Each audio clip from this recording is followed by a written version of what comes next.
folks, welcome back to my channel. If you're new here, welcome. My name is Natasha and I do book things here. So let's discuss some things first. You guys may have noticed that I have not filmed in some time.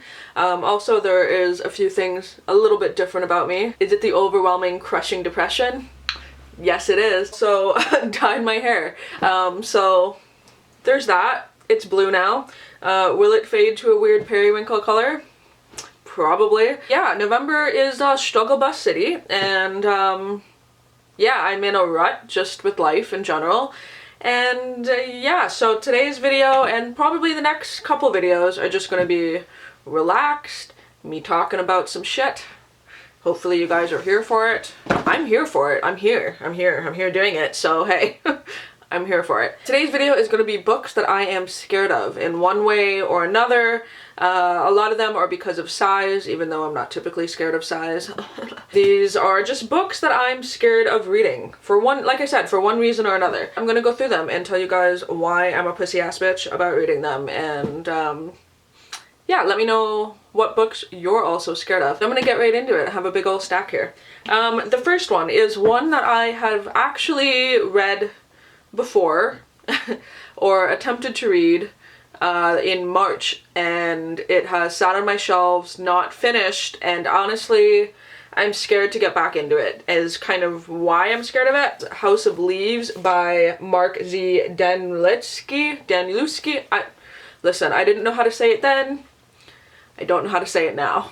Not much is gonna change here. This book is one of the most intense mother effers that I have ever had the pleasure of reading. For those of you who have never seen the format of this book, like, that's backwards in a mirror. Or not even that one, but there's stuff that is upside down. There are pages that are like 3 words. There's footnotes that take you on an adventure into exhibits. Like, what is this? You know, the fuck? I read this with Julie and Amber, and I think it might have been Julie and Amber. Oh, I did definitely annotate parts of it. I have highlighted parts of it, and I said that this gives me more than the fucking willies. So at one point I put, this kid is so possessed. Yeah, so like, this is a book that I started and we talked about it at the time, and I just never finished it because I ended up getting very sick.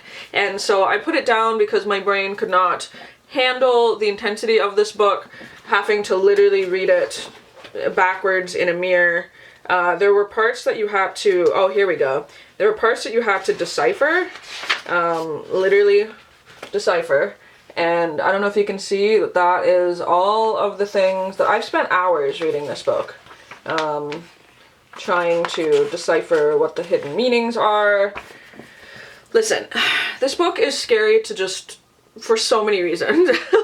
I could spend a whole video talking about how scary that book just is. But it's an intense one to get back into, given that I've already started and I don't know where I left off. Next one here that I'm scared of reading is one that I want to read. I want to read all of these. I want to finish all of these. This one is mostly because of size, and also just the mood I feel like I have to be in to read this.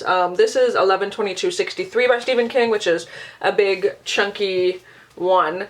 My real fear about reading this one is that I have very high expectations. I love Stephen King, obviously, duh, hello, but I love conspiracy and the JFK conspiracies and the thing. Listen, I am a conspiracy theorist, put my tinfoil hat on. I read a lot about this kind of stuff, and so that's sort of mashing between Stephen King universe, JFK, possible conspiracies, time warps, I believe, different time frames with characters that you already know and like from the King universe. By the time I actually get around to reading this, I feel like it's going to be so hyped up in my own mind that I'm scared to read it for it disappointing me. This is also one, for some reason, this is a book I want to take on a vacation. Why? I don't know. That's another one, scared of reading. Another one that is, again, big. A lot of these are big because it's the amount of time and effort spent having to get into the world that scares me if I'm not gonna like it. The next one is, 720 pages.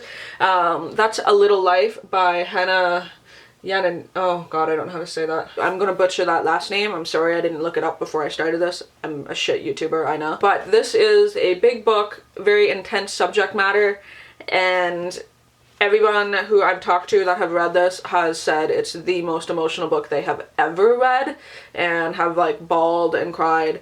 And I'm scared of it because I don't know if my little heart can handle it, basically. At least maybe not right now. I don't know. Let me know if you've read it, how you felt about it.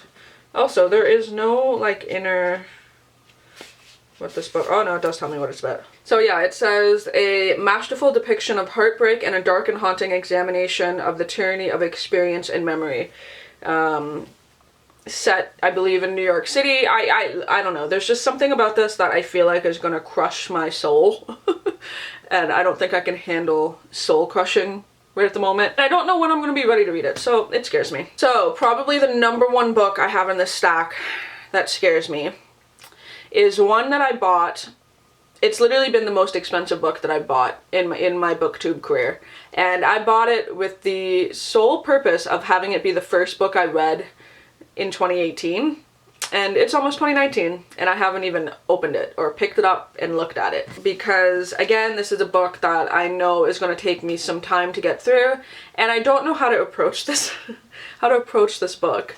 That is S by J.J. Abrams, which is actually The Ship of Theseus.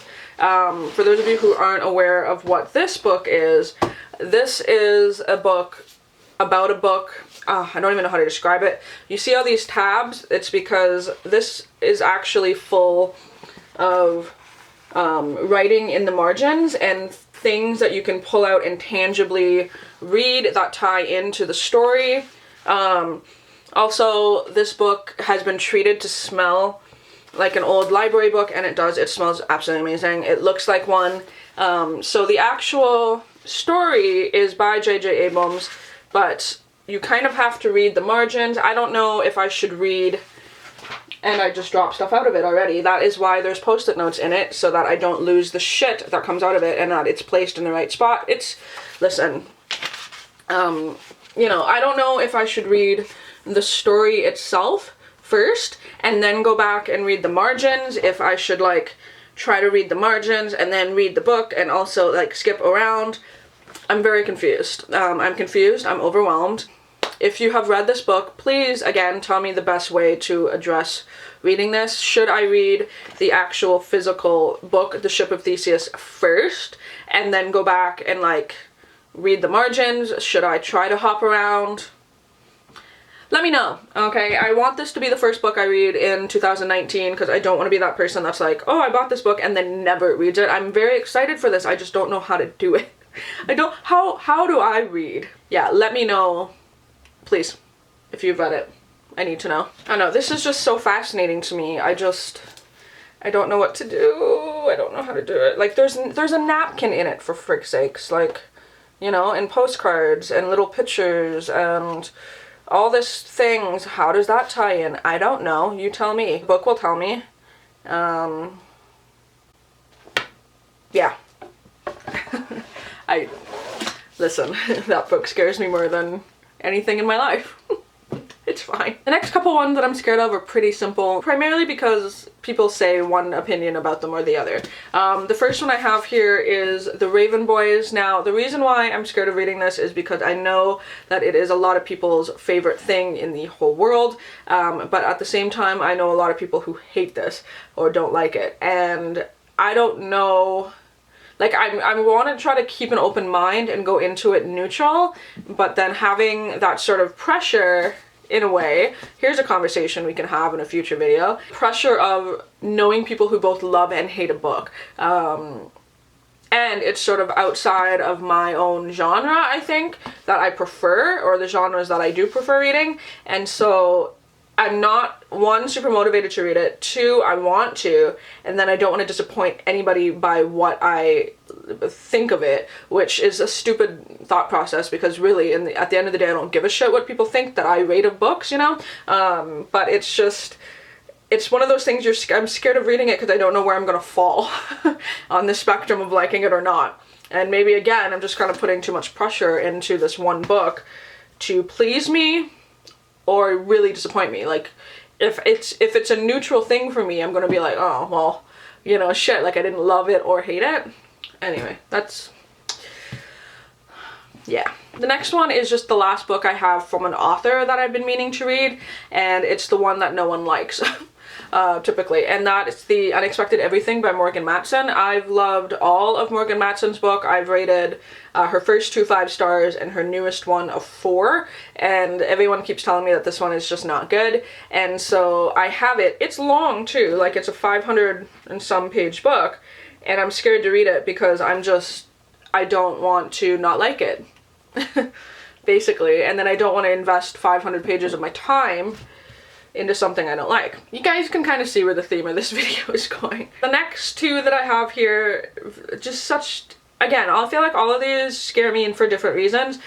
This one, however, just really does. As they all do, I don't know. Anyway, this is Stephen King's On Writing, and it scares me because I started reading it and it was just like, it scared me, it motivationally scared me. Does that make any sense? I don't know. I was like so motivated to write that I read 20 pages of this book and then did 22,000 words for NaNoWriMo. I failed NaNoWriMo. I'm not going to continue it, but I'm scared of what this book can unleash in me. Whether or not it's going to tell me in a way that like I should just be writing, or if, I don't know, I'm just scared of what, I don't even know, how do I say it? I'm scared of what this book could mean to me, basically. Although I'm fascinated. I love Stephen King. I love that, like, I'm just fascinated by his writing style and like how he writes. So I want to read it. I want to read it and not be heavily influenced by everything that's in it, basically. There you go. And then the last one I have here is just, again, one that's big, and one that people kind of scared me by telling me that it makes no sense. That is the Area X, like, trilogy, the Southern Reach trilogy, by Jeff Vandermeer. I've been told by people that I'm gonna read it and it's still not gonna make any sense to me, and I don't know if that's something I want. I've been reading a lot of books that have ended sort of like up in the air and you don't really know, and it's moderately disappointing. Like, sometimes I can handle those, but then this is long, man. Or maybe it's only 508 pages, but it's like 3 novels binded up into, I don't know, people keep telling me it doesn't make sense. Do I want to read a whole book that in the end I'm like, I don't know. But yeah, anyway, so those are all the books that scare me right now. 1, 2, 3, 4, 5, 6, 7, 8. You know, it's not a whole lot of books that scare me, but there is enough there that I look at those and I go, you scare me, all of you. Every single one of you. Yeah. So let me know in the comments down below if you've read any of these. Which one should I focus on? Please tell me how to go at some of these books, especially S by J.J. Abrams, or, you know, that whole thing. Let me know your opinions, thoughts down below. And also, how are you guys doing? I have not talked to every one of you comment-wise in a very long time, so let me know how your life is going, how November is going. I'm struggling. I know I'm not the only booktuber out there right now who is like hard on that struggle bus. November just sucks. It sucks for me. I pretty much hate life until March. It starts in November and I hate it until March. I get seasonal depression. I live in Canada. It's a bleak ass world out there. You don't want to walk outside. Listen, struggle busing. I'm filming, so that's a plus. Yeah, okay. Let me know how you guys are doing. If you like this video, cool, leave me a thumbs up, whatnot. Subscribe if you haven't subscribed already. I don't know who says that in their videos. Everybody? But yeah, hopefully you guys are doing good, and until my next one, I will talk to all of you later. Bye!